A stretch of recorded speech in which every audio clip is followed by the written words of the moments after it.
Deleted session, May 7, 1981. Now, when you write a book, you see it through to completion. It should leave you with a sense of accomplishment. The ideas in the books go out into the world, where they will be worked upon, worked with, in numberless fashions, in ways that you may never know. You do know where the book begins or ends, more or less, in your creative lives, however, and you have the satisfaction of that creative activity. Your mail presents you with glimpses of the people who read our books, from all walks of life, in all circumstances. You cannot follow their lives through from beginning to ending as you can in a book. You cannot write their books of life for them. You can comment very briefly on the small glimpses you have been given of another's reality. The true interchange comes as those people themselves read our books, of course, and where our ideas intersect with their lives. Ruber has at times gone overboard in a feeling of responsibility toward those who write in it.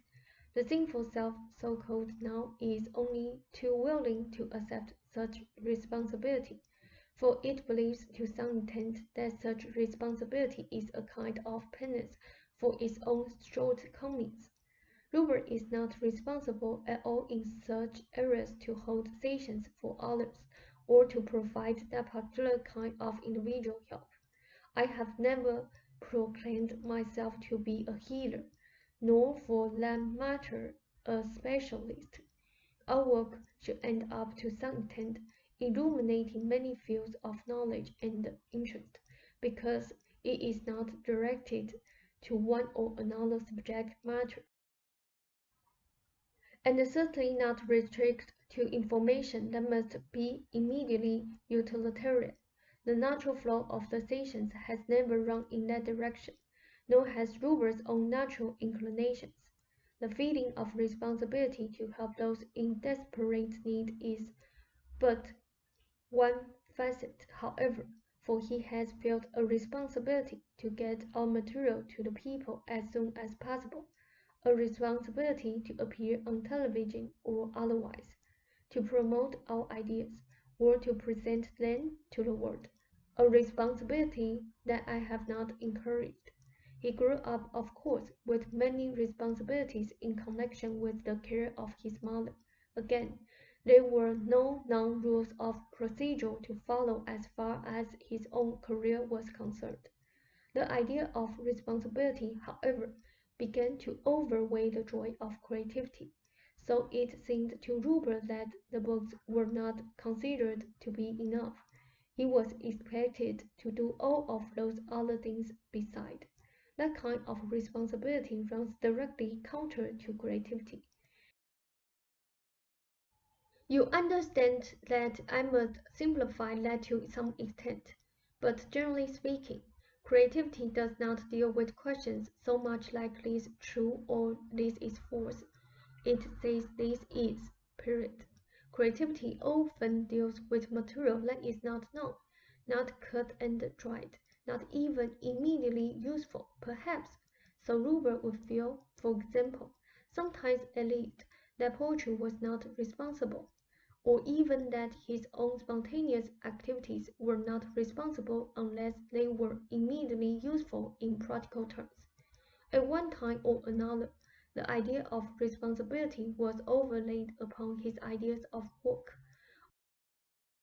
All of this made him feel that he was not living up to expectations, that he was to some extent a failure for not doing all of those things.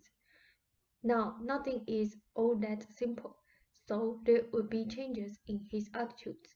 He would tell himself, for example, that television or whatever would fritter away his time, or at other occasions, other fears would rise, so that the sinful self would think, suppose such activity succeeded only too well, leading whole groups of people away from established systems of belief. There seemed to be little resolution. The only resolution, of course, is the realization that no such responsibilities actually exist. If he must think in terms of responsibility, then the only responsibility he has is to express the spirit of life as it is most naturally felt in his experience, through the development of his abilities in their natural flow. He naturally knows what fits his temperament, abilities, and disposition. People often react to their beliefs about the kinds of persons they should be, and to imagined events in such a way that he imagined ones are as real in their effect upon their lives as physical events are. In some cases, the imagined events never do so. A person may see himself or herself, say, as a daring explorer, an inventor, an opera star, or whatever, and react against such images. They may be perfectly normal people, even gifted in other fields rather than the specific field of their dreams. However accomplished they might be, however, some consider themselves failures because they have not lived up to those gold images. Now, there are reasons for such behavior. In Ruber's case, however, he felt that he should act on all the other ways I specified, though he did not want to. Again, on occasion, he promised himself that if he worked normally, he would be only too glad to perform in such ways. This simply added to the frightening picture. He was also afraid that spontaneously he might want to do such things after all, as if his spontaneous self would work against his better interest. Actually, of course, the creative abilities follow a larger vein of knowledge and are responsible to themselves. They also adhere to a greater order that is far superior to ideas of responsibility, as they are usually interpreted at normal levels. All of this finally led Ruber to feel that he had little room to move in. The feeling of gloom deepened. The release of those panicky feelings has been important. He has been doing well in that regard. You were, of course, of great help to him this morning, and talking out his feelings allowed for the release of energy. Physically speaking, Frank's gadget can now serve as an excellent natural physical therapy, particularly useful at this stage, sending the message also that Ruber is willing to let such relaxation occur. It shows a change of belief, being willing to bring the body physical pleasure instead of the sinful self's idea of, say, penance or atonement. Pleasure is good for the body and the soul. Religions have been denying the right of the body to pleasure for centuries, so changes in those attitudes are significant.